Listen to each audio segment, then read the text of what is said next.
வணக்க மக்களே, சட்டமன்ற மிக முக்கியமான தகவல் ஒன்று வெளியாகி இருக்கிறதாம். 30+ தொகுதிகளில் போட்டியா? தமிழகத்தில் பாஜக எந்தெந்த தொகுதியில் களமிறங்கும் என்பது வெளியான ஒரு முக்கிய தகவல் ஒன்று. வாங்க வெளியே முழுவாக்கண்டாம். அதாவது தமிழகத்தில் வரக்கூடிய 2026 சட்டமன்ற தேர்தல் ஓரிரு மாதங்கள் மட்டுமே இருக்கும் நிலையில்தான் அதற்கான வேலைகள் எல்லாம் அனைத்து கட்சிகளும் தங்கள் கட்சி பணிகளை தீவிரமாக செயல்பட்டு வருகிறது. அந்த வகையில்தான் அனைத்து கட்சிகளும் தனது கூட்டணி தொகுதி பங்கீடுன அரசியலில் மும்பாரமாக செயல்பட தொடங்கிவிட்டதா. அந்த வகையில்தான் கண்டிப்பாக அதாவது ஆண்ட கட்சியான அதிமுக இன்று பாஜகவுடன் கூட்டணி வைத்த நிலையில்தான் பாமக மற்றும் அமமுக போன்ற கட்சிகள் எல்லாம் சேர்த்து ஒரு வலுவான கூட்டணியை அதிமுக தமிழகத்தில் உருவாகி இருக்கிறதா. இந்நிலையில்தான் கண்டிப்பாக இம்முறை ஆட்சியை பிடித்துவிட நிலைப்பாட்டில்தான் எடப்பாடி அவர்கள் அதற்கான வேலைகளை தொடங்கிவிட்டார். இந்நிலையில்தான் அதாவது அதிமுக கூட்டணியில் அங்கம் வைத்துள்ள பாஜகவிற்கு குறைந்தபட்சம் 30 தொகுதிகளாக கண்டிப்பாக ஒதுக்கப்பட வேண்டும் என்று டெல்லி தலைமை அதற்கான வேலைகளை செய்து கொண்டிருக்கிறது. இந்நிலையில்தான் இந்த தமிழக சட்டமன்ற தேர்தலில் அதிமுக பாஜக மீண்டும் கூட்டணி அமைத்துள்ளது. அதாவது இரு கட்சிகளும் இடையே இன்று வரை தொகுதி பங்கீடு என்பதை ஒரு முடிவான தெளிவாக கூறவில்லையாம்.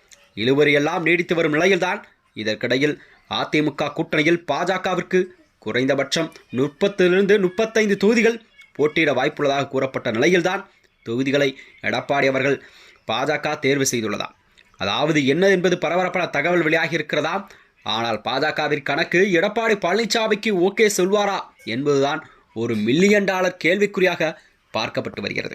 ஏனென்றால் அதிமுகவுடன் கூட்டணி வைத்துள்ள மற்ற கட்சிகளுக்கெல்லாம் கண்டிப்பாக தொகுதிகள் என்பது ஒதுக்கப்படும் நிலையில்தான் பாஜகவிற்கு 25-30 தொகுதிகள் கண்டிப்பாக ஒதுக்கப்படலாம் என்று எடப்பாடி அவர்கள் அதற்கான வேலைகளை தொடங்கிவிட்டாராம்.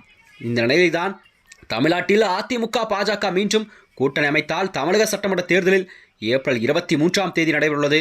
இதற்காக வேட்புமனு தாக்கல் கூட ஏப்ரல் 30ஆம் தேதி தொடங்கும்.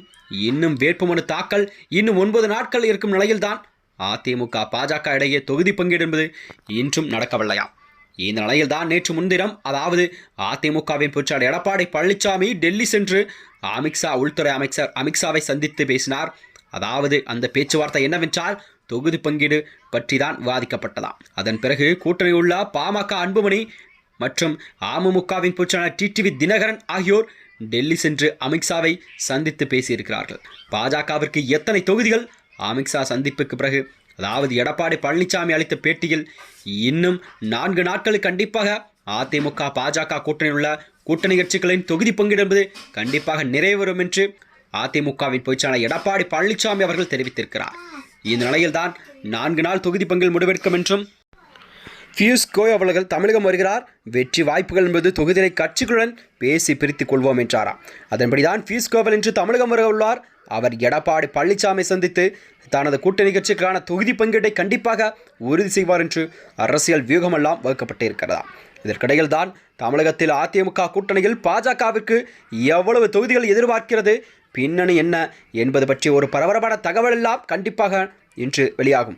அதன்படி தமிழகத்தில் பாஜக குறைந்தபட்சம் 30 முதல் அதிகபட்சம் 35 தொகுதிகள் கண்டிப்பாக அவர்கள் போட்டியிட தயாராக இருப்பதாகவும் கூறப்படுகிறதா. அதாவது பாஜகவை எடுத்துக்கொண்டால் கன்னியாகுமரி உள்ள தென் மாவட்டங்கள், சென்னை மற்றும் கோயம்புத்தூர் ஆகிய பகுதிகளில் தங்களுக்கு செல்வாக்கு உள்ளதாக நினைக்கிறதா. இதனால்தான் தென் மாவட்டங்களில் சென்னை, கோவையிலிருந்து கூடுதல் தொகுதியிலும் அதிமுகவிலிருந்து வாங்க பாஜக திட்டம் தீட்டி வருகிறதா.